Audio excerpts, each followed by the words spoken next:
Second colligative property, first colligative property हमने पढ़ी थी relative lowering of vapour pressure. अब सेकंड कॉलिगेटिव प्रॉपर्टी है elevation of boiling point. Elevation of boiling point पढ़ने से पहले हमें ये पता होना चाहिए कि बॉइलिंग पॉइंट हम किसे कहते हैं। किसी भी लिक्विड का बॉइलिंग पॉइंट वो टेम्परेचर होता है जिससे उस लिक्विड का वेपर प्रेशर एटमॉस्फेरिक प्रेशर के इक्वल हो जाता है।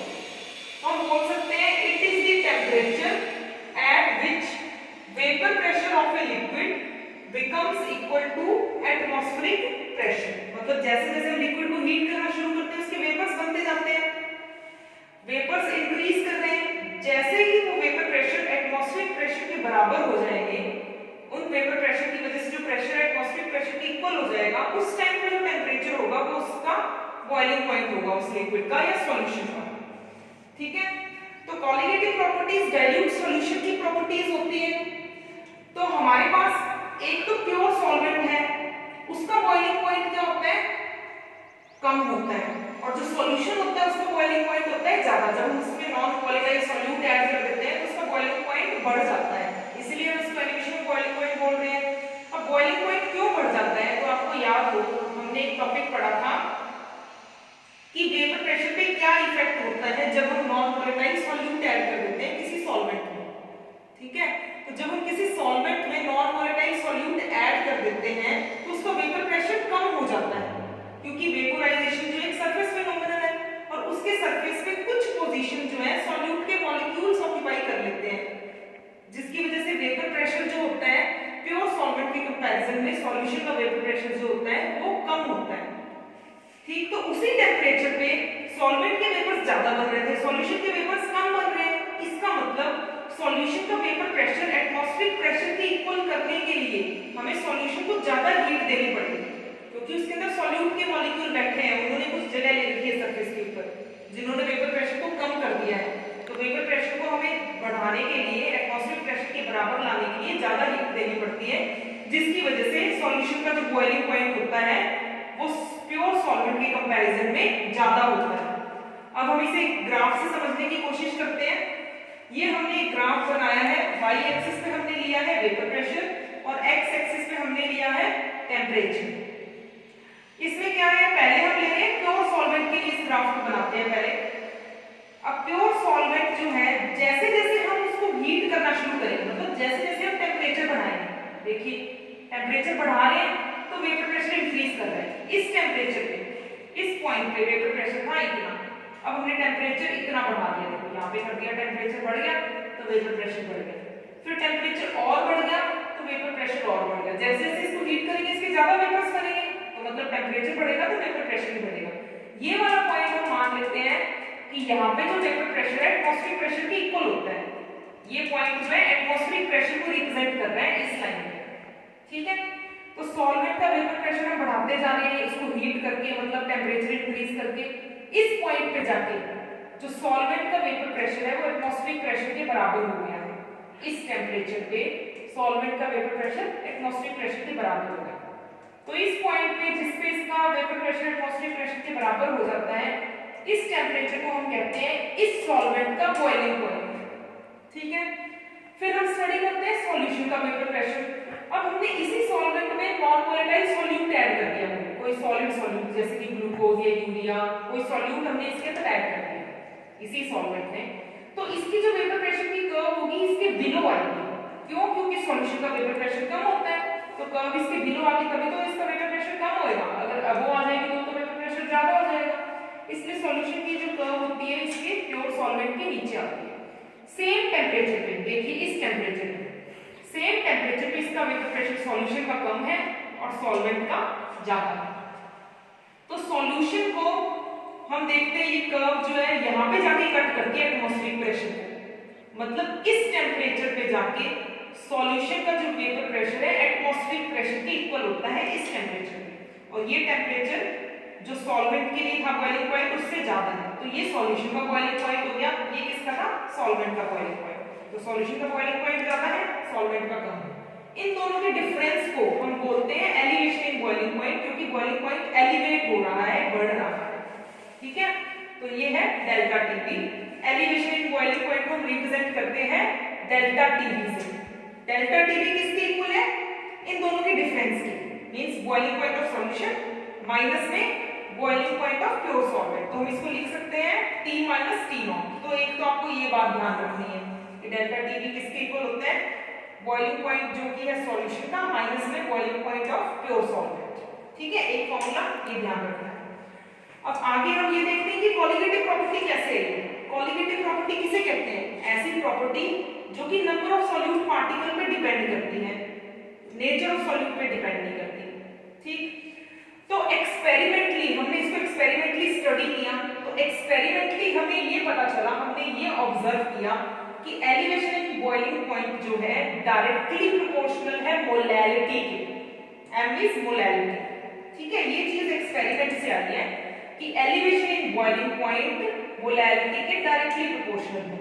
और मोलैलिटी क्या होती है?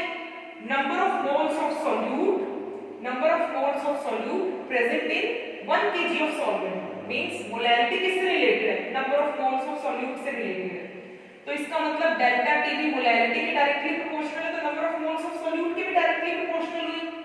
और number of moles of solute means number of particles of solute. इसका मतलब ये कोलिगेटिव प्रॉपर्टी है क्योंकि किस पे डिपेंड कर रही है? Number of particles of solute पे डिपेंड कर रही है, number of moles of solute पे डिपेंड कर रही है। तो हम कह सकते हैं कि एलिवेशन इन बॉइलिंग पॉइंट जो है एक कोलिगेटिव प्रॉपर्टी है। अब इसके लिए क्या फॉर्मूला होगा? इस प्रोपोर्शनैलिटी के साइन को हम हटाते हैं, इसकी जगह इज इक्वल टू लगाते हैं, तो हमारे पास एक कांस्टेंट आता है जिसको हम kb से रिप्रेजेंट कर रहे हैं। बार-बार हम b इसलिए आ रहे हैं क्योंकि हम बॉइलिंग पॉइंट को स्टडी कर रहे हैं, b फॉर बॉइलिंग पॉइंट है।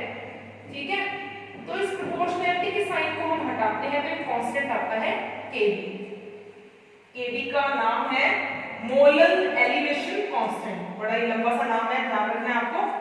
मोलल एलिवेशन कांस्टेंट, या फिर इसके एक और नाम भी है, दोनों ही नाम हम यूज करते हैं, एब्यूलियोस्कोपिक कांस्टेंट। ध्यान से नोट करें, एब्यूलियोस्कोपिक कांस्टेंट। ठीक है, तो इसके लिए एक और फॉर्मूला आ गया, बहुत इंपॉर्टेंट फॉर्मूला, ये आपको ध्यान रखना है, इसे नोट कर लो। Delta TB is equal to kb multiplied में m, means elevation in boiling point is equal to molar elevation constant multiplied by molarity of solution.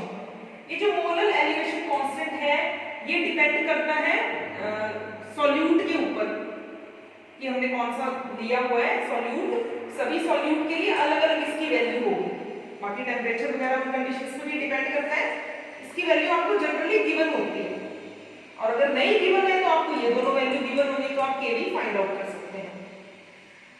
ठीक है, तो एक ये फॉर्मूला ध्यान रखना है डेल्टा टीबी के लिए। अब है kb को डिफाइन कैसे करेंगे। देखो, अगर इस इक्वेशन में हम मोलैलिटी की वैल्यू 1 पुट कर दें, मोलैलिटी की वैल्यू अगर 1 पुट कर दें तो kb किसके इक्वल हो जाएगा? डेल्टा टीबी के equal.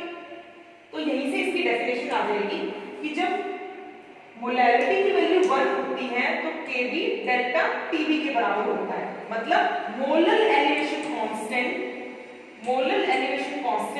Is equal to elevation in boiling point means delta TB when molarity of solution is unity.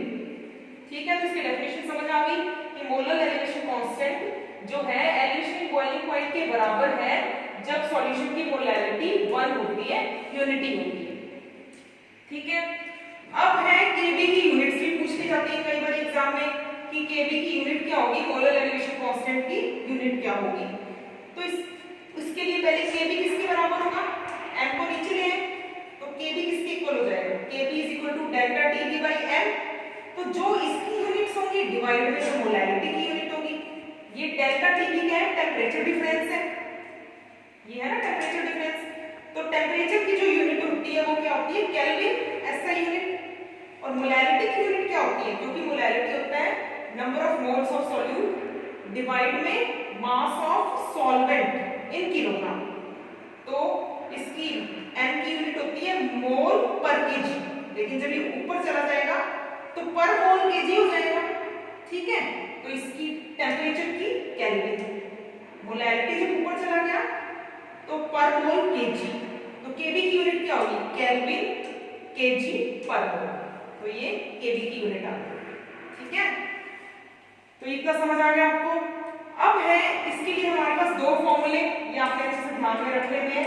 अब है एक और फॉर्मूला, बस ये वाली जो इक्वेशन है डेल्टा टीबी, उसमें हमें मोलैरिटी की वैल्यू पुट करनी है, फिर हमारे पास एक नया फॉर्मूला आ जाएगा जिसको हम यूज करते हैं for calculation of molecular mass of solute. कि अगर हमें कोई सॉल्यूट दिया है, उसका मॉलिक्यूलर मास निकालना है, सॉल्यूशन में जिस सॉल्यूट को हमने डिसॉल्व किया है उसका मॉलिक्यूलर मास कितना है, तो हमें क्या है इस इक्वेशन में बस m की वैल्यू पुट करनी है, मोलैरिटी की वैल्यू पुट करनी है। तो हम पहले मोलैरिटी निकाल लेते हैं। मोलैरिटी के लिए एक फॉर्मूला पहले भी हम पढ़ चुके हैं। मोलैरिटी किसके इक्वल है बताओ, number of moles of solute divide में mass of solvent in kilogram.